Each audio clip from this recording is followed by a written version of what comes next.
हरे कृष्णा। सनातन धर्म में माघ महीने का खास महत्व है और ये महीना पूरी तरह से माँ गंगा को भी समर्पित होता है। इसलिए माघ महीने में रोजाना गंगा जी में स्नान करने का विधान है। इस महीने में गंगा स्नान करने से साधक को अमोघ और अक्षय फलों की प्राप्ति होती है। इसके अलावा माघ पूर्णिमा के दिन गंगा स्नान किया जाता है और इस बार 144 साल बाद लगने वाले महाकुंभ का अमृत स्नान भी माघ पूर्णिमा के दिन किया जाएगा। माघ पूर्णिमा के ठीक अगले दिन से पवित्र फाल्गुन मास की शुरुआत हो जाएगी और फाल्गुन मास में भगवान शिव की पूजा का विधान है। पूर्णिमा तिथि पर भगवान विष्णु और माता लक्ष्मी जी के साथ साथ भगवान शिव सहित पूरे शिव परिवार का पूजन किया जाता है। इन सब के साथ साथ पवित्र नदियों में स्नान करने के अलावा अपनी सामर्थ्य के अनुसार दान पुण्य भी किया जाता है, दीपदान किया जाता है।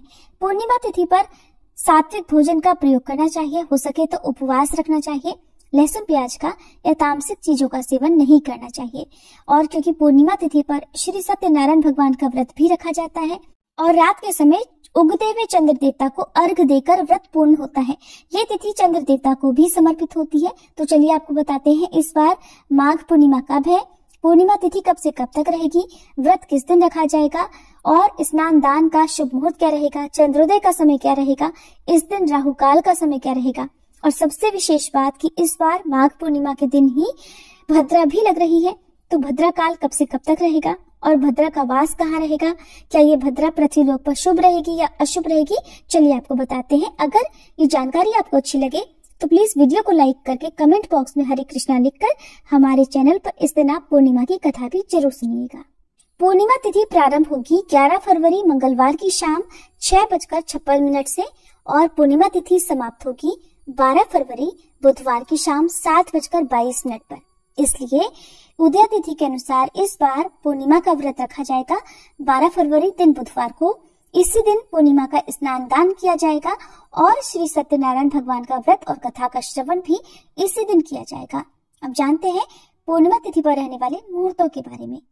तो पूजा के शुभ मुहूर्त इस दिन रहेंगे जिसमें प्रातःकाल पूजा का मुहूर्त सुबह 5:43 से 7:02 तक रहेगा। संध्या काल की पूजा का मुहूर्त रहेगा शाम 6:09 से 7:26 पर। इसके अलावा गोधूली मुहूर्त में दीपदान करना चाहिए, पूजा करनी चाहिए, गौशाला में दीपदान करना चाहिए। तो गोधूली मुहूर्त रहेगा शाम 6:07 से 6:32 तक। चंद्रोदय होगा शाम 6:14 पर। इस समय के बाद से आप कभी भी चंद्र देवता को अर्घ देकर व्रत खोल सकते हैं। 12 फरवरी बुधवार को सूर्योदय होगा सुबह 7:05 पर, सूर्यास्त होगा शाम 6:17 पर। ब्रह्म मुहूर्त का समय इस दिन रहेगा सुबह 5:28 से 6:16 तक। और इस बार शोभन और सौभाग्य योग का निर्माण भी इस दिन हो रहा है, जो कि सर्वार्थ सिद्धि योग है और अपने आप में सारी कामनाओं को पूर्ण करने वाले या किसी भी शुभ काम को शुरू करने के लिए सबसे उत्तम मुहूर्त है। तो आप सौभाग्य योग जो कि सुबह 8:07 तक रहेगा और बाद में शोभन योग सारा दिन रहने वाला है, इन योगों में कोई भी नए काम की शुरुआत कर सकते हैं। लेकिन ध्यान रखिएगा इस बार पूर्णिमा तिथि पर कुछ देर के लिए भद्रा भी है और भद्रा प्रारंभ होगी 11 फरवरी मंगलवार को शाम 6:55 से और सुबह यानी 12 फरवरी बुधवार को सुबह 7:05 पर भद्रा काल की समाप्ति होगी।